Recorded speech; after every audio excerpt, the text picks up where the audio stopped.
Okay, so here's another example. This is another YouTube commercial that I've just grabbed off the net. In this case, the commercial has got some dialogue in it, where you've got people talking to You've read one. direct to camera, and that's not going to suit us. We don't need that because that'll just get in the way of the music and it'll look weird and creates a problem for us. So basically I've just chopped out a couple of those bits where the kid's talking to camera and have got a commercial just edited in iMovie or something like that, where it's now just a straight bit of nice pictures telling a bit of a story about a car. Okay, so in this instance, this is a different approach. I'm going to do it like it's a drag and drop type situation, so that, say, if you're a composer who's more interested in sound design or drag and drop rather than MIDI or whatever, or even if you're a guitar player and you want to play things that are suitable for guitar, this commercial might be more along those lines. Okay, I've gone through various loops to find out what basically works. I didn't spend much time, but I'll just show you how quickly this can be put together. For example, I wanted a guitar that was pretty simple but had a nice feel about it, that could just play a couple of bars in a loop. So I just went looking through a whole bunch of loops like this.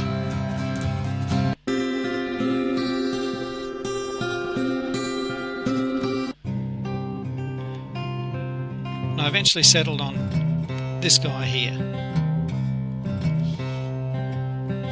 Copy that across so that it goes for the entire length of the commercial.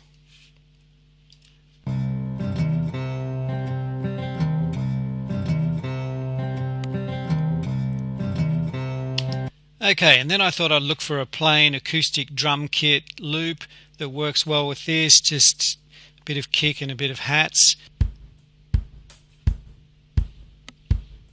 So I'll just put that in, copy it across,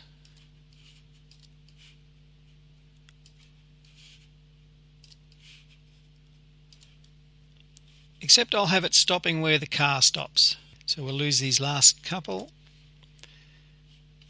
Okay, now on top of that, rather than find loops, it was just easier for me just to put in some tambourine, and again, very simple,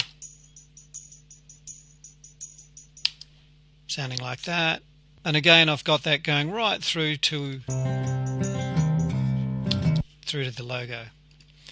Then, just for a little bit of variation, I put in these unusual sounding toms.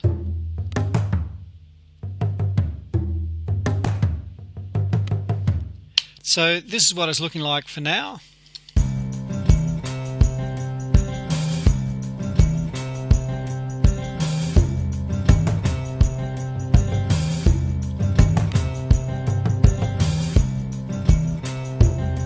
Okay, so that feels good, but we need a few things that change the texture, a little bit of variation from time to time. So I found some vocals and I went for this guy here.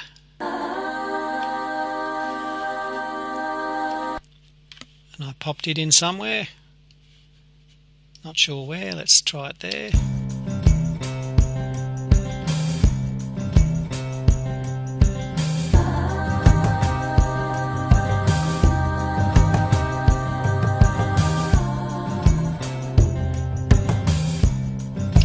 Okay, great. And then I found a vocal that was a little bit of a featured vocal, this one here, sounding like this.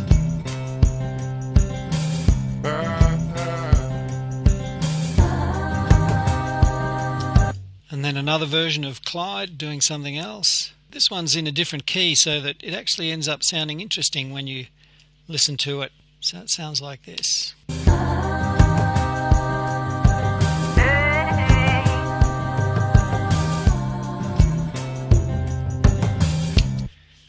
So we're getting different textures and that's working nicely. Just found a little chunking mandolin that sounded pretty good, and this is all up to you, really, basically whatever you want to do. I'm just showing you how quickly you can put something together for a reel.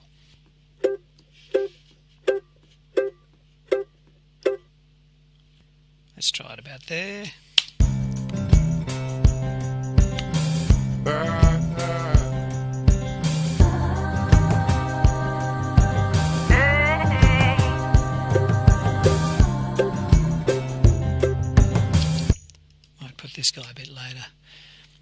And then just as the truck is overtaking here, we might just, where is it? There.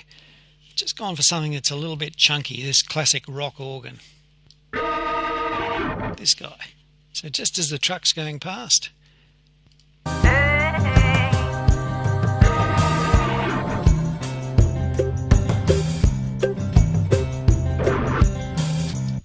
Oops. Okay, listening to it now.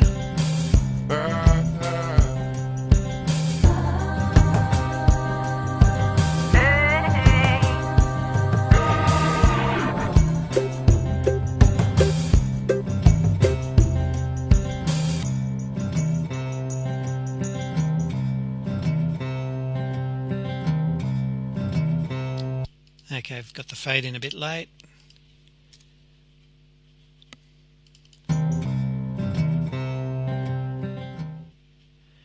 Okay, and there's another piece for your reel.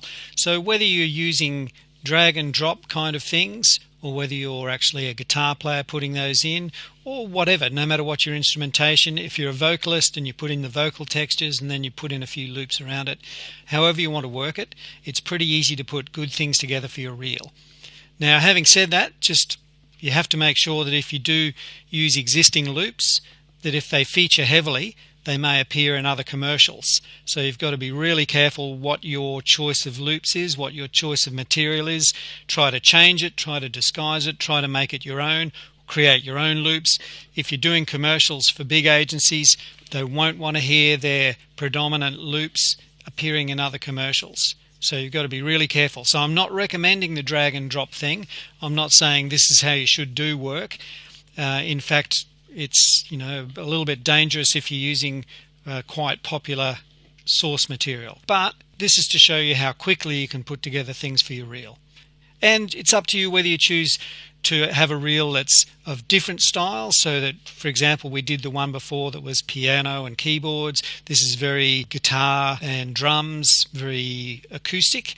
So it's up to you whether you have a reel that shows wide variation or a reel that shows you as your specialty in a particular area. Those are the decisions you need to make. Okay, that's it for the reel.